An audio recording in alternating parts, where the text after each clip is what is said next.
This is Kevin O'Hara for Alcohol Mastery, and I got an email during the week of somebody who wants to remain anonymous, but they gave me permission to read the email out, and I said I'd do an answer on it with a video. So I've just named the video "Quitting Drinking with Anxiety, Sadness, Stress, Headache, Foggy Mind, Fatigue and Irritability." So he starts out, "I'll have you know that I've stopped drinking for almost 2 weeks now. Unfortunately, I fell back again last night for reasons I'll share with you in a moment, but want you to know that at the same time I will be continuing my commitment to picking myself up and stay the course. My one major concern and fear is one only. As I quit, I started off fine, woke up fine, felt fine, then came this week. I felt a lot of anxiety, sadness, stress, headache, foggy mind, fatigue and irritability. It makes me feel like there might be something wrong with me and my life, when in reality everything is going fine for me. My question is this part of the withdrawal process? If so, how long does it last? I became so afraid. I've quit before in the past, the most 5 months, but I don't remember going through this. The only thing I went through was a headache, and that lasted a while until I started back up again. Kevin, I really want this out of my life. I want to know that as I stop, that these feelings will eventually subside, and that I will feel at ease like I once did before I ever started drinking. Did you go through all of that? And how long did it last? What did you do to keep going? And how did you feel at ease?"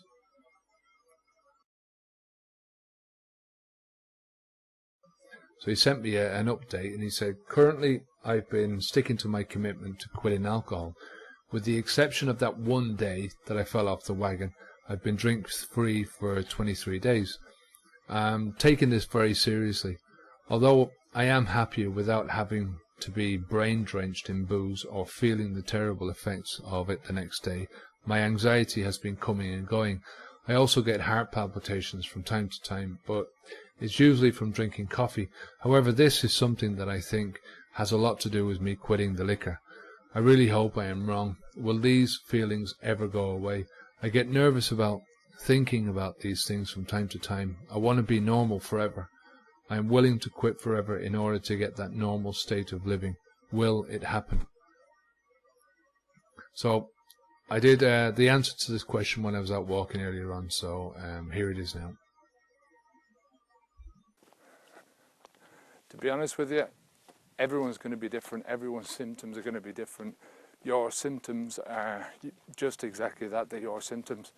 The length of time that you take to go through the symptoms, the intensity of the symptoms, the amount of different symptoms that you get, the specific symptoms that you get are all going to be different for you than they are with anyone else. No two people are going to be unique in this way.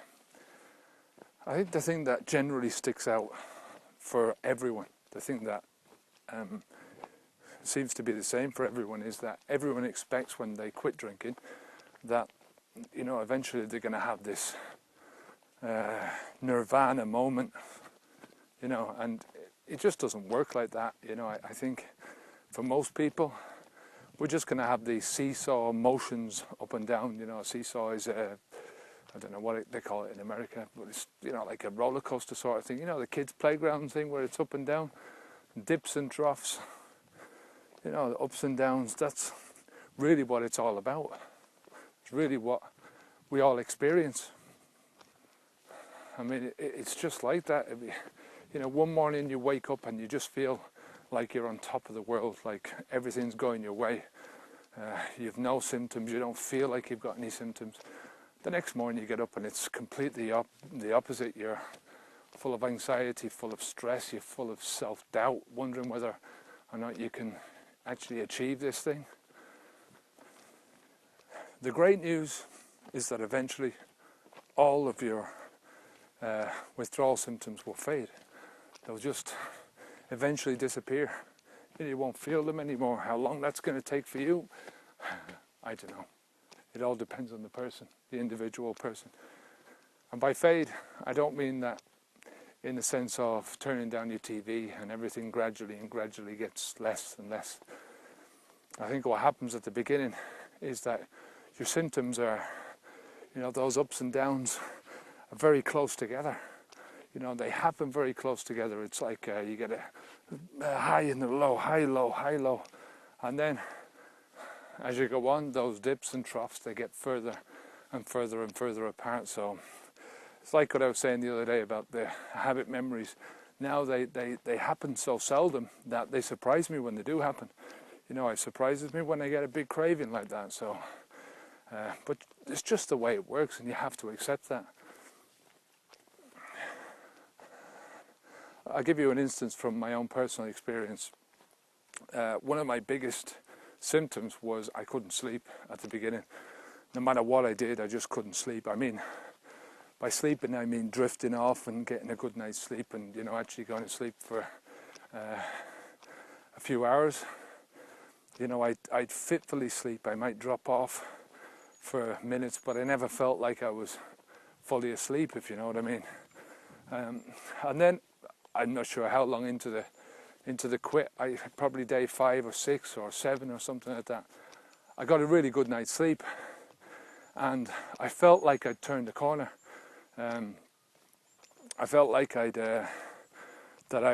from now on I was going to be able to have a great sleep, and in actual fact, the next day it went right back to normal again. I just couldn't sleep again. So, and it carried on like that for maybe 30 days or just over 30 days, and then eventually I was sleeping more than I was not sleeping. I was still having the odd restless night, but they were coming fewer and far between. Do I still get restless nights? Of course I do. Everyone does, and I just don't attribute them to quitting alcohol anymore. There's a lot of other things. There's restlessness, there's being overtired, there's eating too much food, not having enough food. How many different reasons is there, But at the beginning, what's happening, because you're quitting. I'd really love to tell you now that my life is just a big bunch of roses, that there's no problems and no issues. But it's a crock. Everyone has problems, I don't know anyone that has got their life that sorted out, that there's no issues, I mean, a lot of the time, a lot of the issues are hormonal, whatever, it's all, there's stuff that's just outside your control that you just can't do anything about. That's going to cause problems. People give me headaches sometimes, it just depends on the person. Everyone knows somebody that is capable of stirring up a big bad headache in them, just by listening to them. It's just life, isn't it, The thing about it is that my life is much more in my own control now. I don't feel like my life is being swished around like beer in a beer bottle. Your body and your mind just want to be stable. They crave that stability. So your mind is going to do everything it can to try and bring that stability about. Really, you've just started to get control back of the mothership. You're getting your body back, you're getting your mind back, and you just have to ride it out, and let things happen that are going to happen and that are out of your control. A week will go by and you'll be stronger in a week. A month will go by and you'll be even stronger. 6 months, the same thing. You'll just keep getting stronger and stronger and stronger. And the whole point is that you will build strength upon strength upon strength. And that's where your ultimate momentum is going to come from, is the strength and the courage that you build in those first few days and first few weeks of quitting alcohol. So I really hope that gave you some push forward, and I hope it gives you some encouragement that, things will work out for you. So really just keep it up and keep watching the videos. If you have any more questions, just shoot me an email and I'll either try to answer it or send you to one of the videos that we've done already, or I'll answer it on a video, so whatever. Until next time, my name's Kevin O'Hara for Alcohol Mastery. Onwards and upwards.